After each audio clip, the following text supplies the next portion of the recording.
देखो एक बात बतावें आपको, यज्ञ की वेदी पर बैठने के बहुत सारे नियम हैं। जब तक उन नियमों का पालन आप नहीं करेंगे तब तक यज्ञ की वेदी पर बैठने की अनुमति प्राप्त नहीं होगी। प्रायश्चित की विधि पूरी करनी पड़ेगी, तब आप यज्ञ की वेदी पर बैठ पाएंगे। इसलिए यज्ञ की वेदी पर बैठने के पहले प्रायश्चित कराया जाता है कि नहीं कराया जाता है, बोलो। लेकिन शरणागति की वेदी पर बैठने के लिए कौन सा प्रायश्चित है, कौन से नियम हैं और कौन सी जाति है? वाह, शरणागति की वेदी सबको सुलभ है, इसमें कोई जाति बंधन नहीं है, कोई जाति बंधन नहीं है प्यारे। और एक बात आपको बतावें,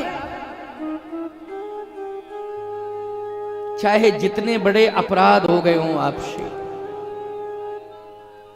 बिना किसी प्रायश्चित के चले आओ, बस चले आओ।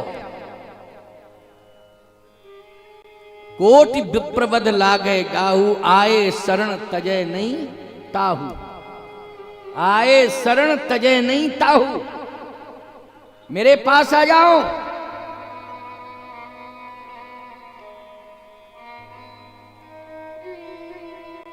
अब कितनी बड़ी सुविधा है।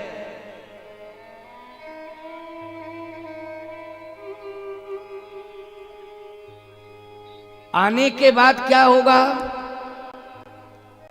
भगवान एक शर्त रखेंगे कि पहले तुम मेरे पास आओ और मेरे सामने खड़े हो जाओ।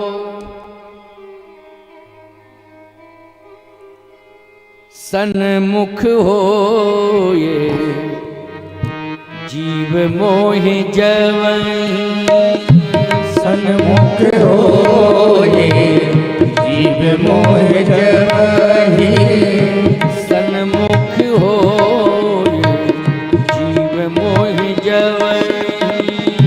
सन्मुख हो ये जीव मोहि जवहीं। जन्म कोटि अघनासहि तवहीं। जन्म कोटि अघनासहि तवहीं। जन्म कोटि अघनासहि तवहीं। जन्म कोटि अघनासहि तवहीं। सन्मुख हो ये जीव मोहि जवहीं। सन्मुख हो ये जीव मोहि जवहीं। जन्म कोटि अघनासहि तवहीं। जैसे ही जीव मेरे सामने आ जाएगा, जन्म कोटि अघनासहि तवहीं, उसी समय उसके पाप नष्ट हो जाएंगे। तो भक्त कहता है कि मैं कुछ भी जानता नहीं हूं, न पूजा पाठ की विधि जानता हूं, न भजन और यजन की विधि जानता हूं, तो फिर आपके सम्मुख आ जाऊं, फिर आप प्रतिबंधित करेंगे, तो ये मुझे बताएगा कौन? भगवान कहते हैं केवल तुम एक संकल्प ले लेना। क्या? कि मैं आज के बाद कोई पाप नहीं करूंगा। बोलो भाई, इतना तो तुम कह ही सकते हो, क्यों भाई? न तुम मंत्र जानो, न तंत्र जानो, न जप जानो, न पूजा जानो, लेकिन इतना तो कह ही सकते हो कि मैं आज के बाद पाप नहीं करूंगा।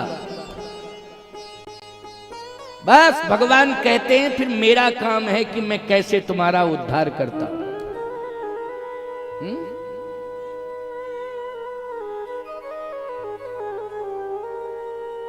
भाई, कोई कैंसर का मरीज डॉक्टर के पास आया,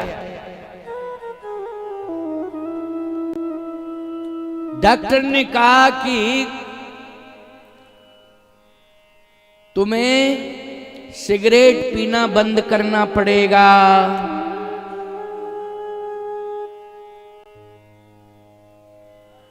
अब मरीज कहे डॉक्टर साहब कैंसर कैसे ठीक करोगे? अरे तुम्हें इससे क्या मतलब है, पहले ये बताओ, वचनबद्ध हो जाओ, आज के बाद सिगरेट तो नहीं पियोगे, आज के बाद शराब तो नहीं पियोगे, ये तुमने लीवर खराब कर रखा है, ये तुमने सारा का सारा अंदर का सिस्टम ही फैल कर रखा है, इतना ज्यादा तुम्हारे अंदर धुआं पहुंच गया है, इतना ज्यादा अंदर तुम्हारे अंदर शराब का जहरीला तत्व पहुंच गया है कि तुम्हारे अंदर का सिस्टम खराब हो गया है, उसी से कैंसर बना है। पहले ये बताओ ये दोनों चीज छोड़ोगे, फिर मेरा काम है कि कैसे मैं तुम्हारा कैंसर दूर करूंगा। अगर तुमने छोड़ दिया तो फिर जिम्मेवारी किसकी होती है? बोलो भाई, डॉक्टर की होती कि वो कैसे ठीक करता है। भगवान की जिम्मेवारी है वो कैसे तुम्हें पापों से दूर करते हैं, इसके बारे में तुम्हें नहीं सोचना है, भगवान सोचेंगे। लेकिन पहले तुम ये प्रतिज्ञा करो कि मैं पाप कभी करूंगा नहीं। भगवान कहते हैं आ जाओ मेरे शरण में, मेरे पास आ जाओ। सकता असक्ता पदयोर जगत प्रभु, इसका अर्थ है कि चाहे शक्तिहीन हो चाहे शक्तिवान हो, चाहे कितना ही प्रभावशाली व्यक्ति हो चाहे कितना ही प्रभावहीन व्यक्ति हो, मेरी शरण में अगर वो आ जाता है तो मैं उसे शरणागति की बेदी पर बैठने का अधिकार दे देता हूं। ऐसा नहीं कि कोई बहुत प्रभावशाली हो तभी उसके लिए ये व्यवस्था बनाई गई, नहीं, प्रभावहीन। भगवान कहते हैं मेरी दृष्टि में दोनों समान हैं, कोई भेद नहीं है, मैं भेद करता ही नहीं हूं। आ जाना चाहिए, बस मेरी शरण में आ जाना चाहिए। इसलिए सो केवल भगतन हित लागी, सो केवल भगतन हित लागी, परम कृपालु प्रणत अनुरागी, परम कृपालु प्रणत अनुरागी, परम कृपालु प्रणत अनुरागी, परम कृपालु प्रणत अनुरागी, सो केवल भगतन हित लागी।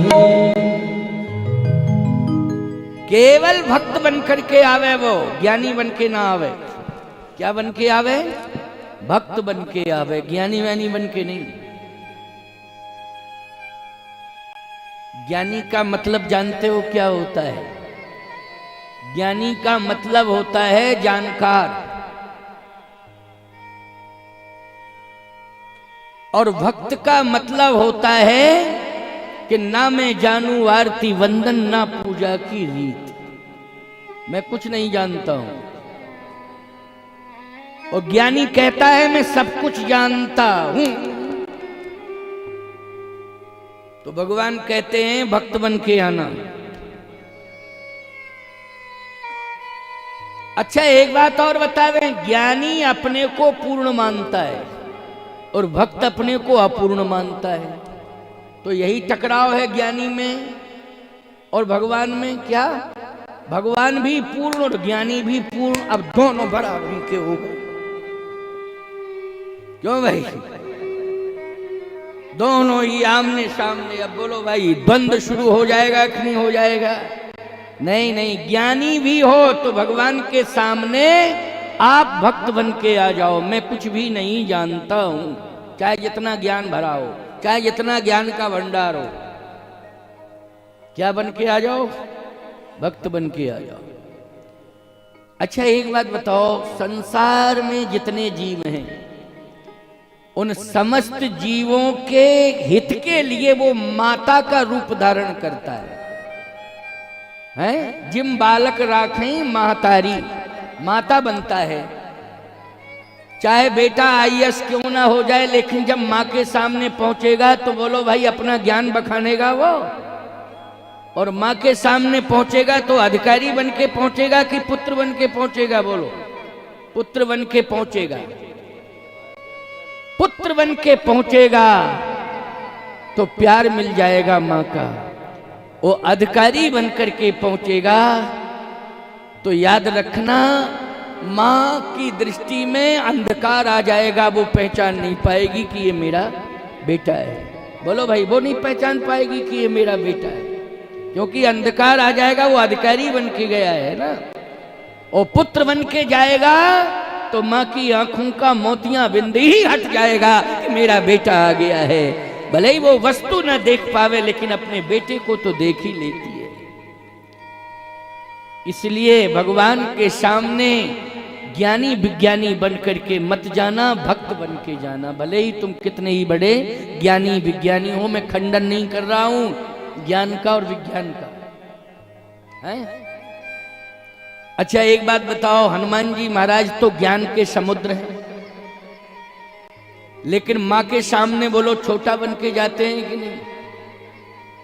है अति लघु रूप धरे हनुमान, बैठा नगर सुमिर भगवाना, अति लघु रूप,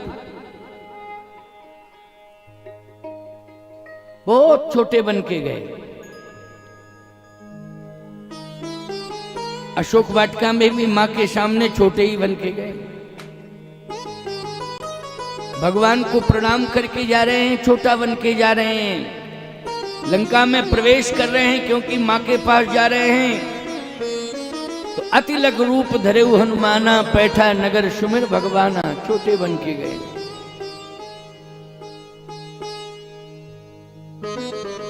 जय हनुमान ज्ञान गुण सागर, जय हनुमान ज्ञान गुण सागर, जय कपीश लोक उजागर, जय कपीश लोक उजागर, जय हनुमान ज्ञान गुण सागर, जय हनुमान ज्ञान गुण सागर, जय हनुमान ज्ञान गुण सागर।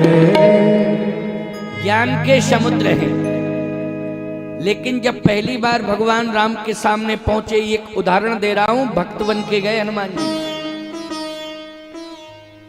हनुमान जी भक्त बन के गए, ज्ञानी बन के नहीं गए। क्योंकि ज्ञानी बन के जाते तो ज्ञानी व्यक्ति ये सोचता है कि सामने वाला व्यक्ति मुझे नमस्कार करे, ये भाव रहता है, वो मुझे नमस्कार करे, प्रयास उसका रहता है।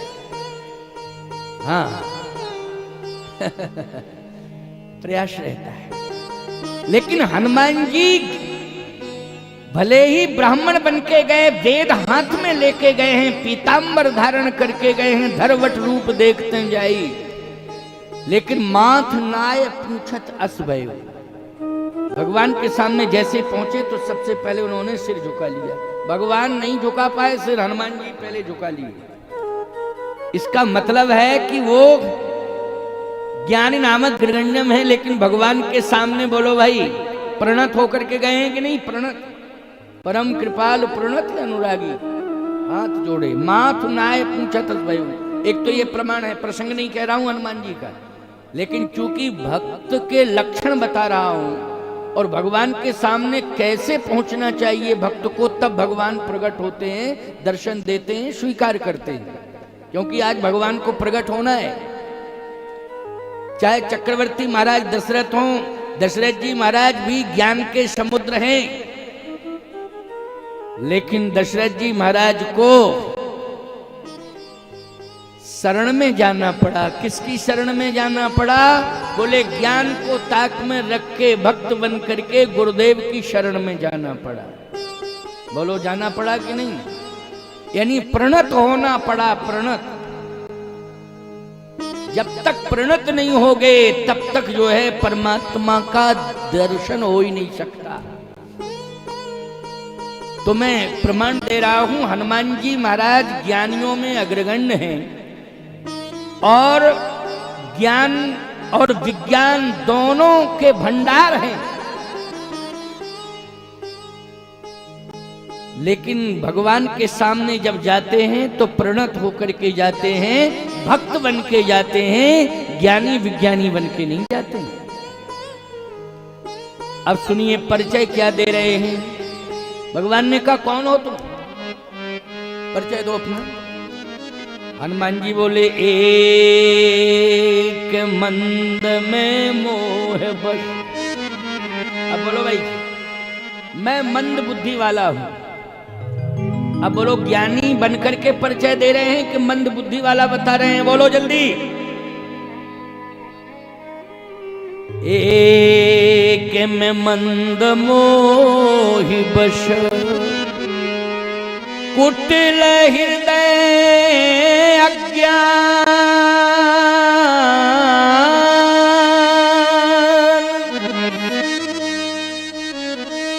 मतलब मैं निर्मल हृदय वाला भी नहीं हूं, कुटिल हृदय वाला हूं, और ज्ञानी नहीं हूं। क्या हूं?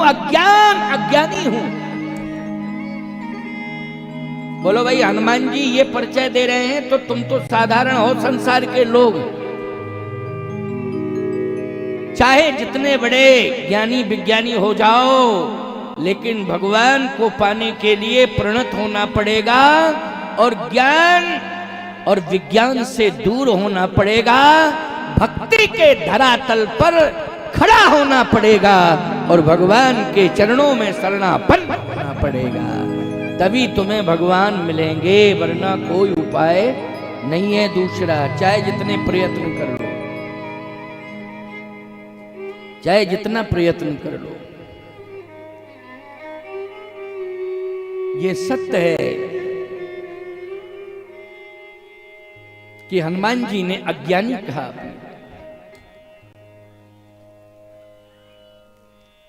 भगवान ने कहा और क्या कहना चाहते?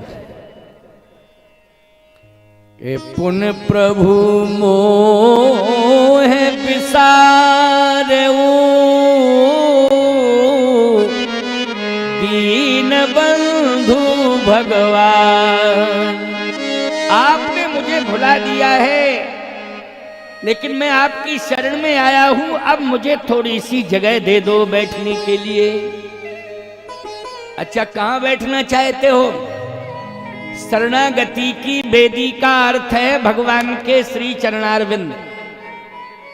यह है शरणागति की बेदी। की व्याख्या कर रहा हूं कि नहीं कर रहा हूं? बोलो भाई, समझ में बात आ रही है कि नहीं? भगवान की चरण शरण ही शरणागति की बेदी है। आयो शरण तजय नहीं ताहू। विभीषण जी ने जिन चरणन की पादुका, भरत रहे मन लाय। ते पद आज बिलो की हो, इनने अब जाए। बोलो, है ये शरणागति की बेदी की नहीं?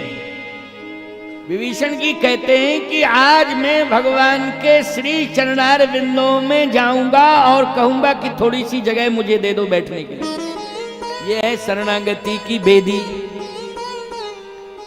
हनुमान जी भी कह रहे हैं, पुन प्रभु मोह बिसारऊ, दीन बंधु भगवान। भगवान ने कहा तो क्या चाहते हो? कहे आपके चरण में थोड़ी सी जगह मिल जाए, क्योंकि मैं शरणापन्न होना चाहता हूं और ये जहां चरण आपके हैं वही शरणागति की बेदी है। आपकी शरण में आया, जगह दे दो। भगवान ने कहा, मेरे चरण में जगह लेना चाहते हो? हनुमान जी ने कहा, क्या बतावें? चित्रकूट में 11.5 साल बिताए और जितने भी संत महात्मा थे सब आते गए और वो शरणागति की बेदी पर ही बैठते गए। अब क्या बतावें, वो इतनी ज्यादा संख्या में आ गए कि वो बेदी फुल हो गई। अब जगह होती तो मैं कह देता बैठ जाओ। जैसे 5 कुंडी यज्ञ हो रहा है तो 5 यजमान बैठ गए, 9 कुंडी यज्ञ हो रहा है तो 9 यजमान बैठ गए, 51 कुंडी यज्ञ है तो 51 यजमान बैठ गए, 108 कुंडात्मक यज्ञ है तो 108 यजमान बैठ गए। जब फुल हो जाते हैं यज्ञ की वेदी के यजमान तो क्या कहते हैं लोग, अब विलंब हो गया है, अब जगह नहीं बची है। हाँ, इसमें कोई अगर यजमान कैंसिल होता है तो फिर आपको सूचना दी जाएगी। हनुमान जी से भगवान ने कहा कि जितने संत आए सब बैठते गए, अब तो जगह नहीं है। हनुमान जी ने कहा, तो मैं ज्यादा नहीं कह सकता हूं, इसका मतलब है कि मैं अधिकारी नहीं हूं, अभी मेरे पास इतनी पात्रता नहीं है कि मैं आपके चरण में जगह प्राप्त कर सकता। भगवान ने कहा, नहीं, पात्रता तो इतनी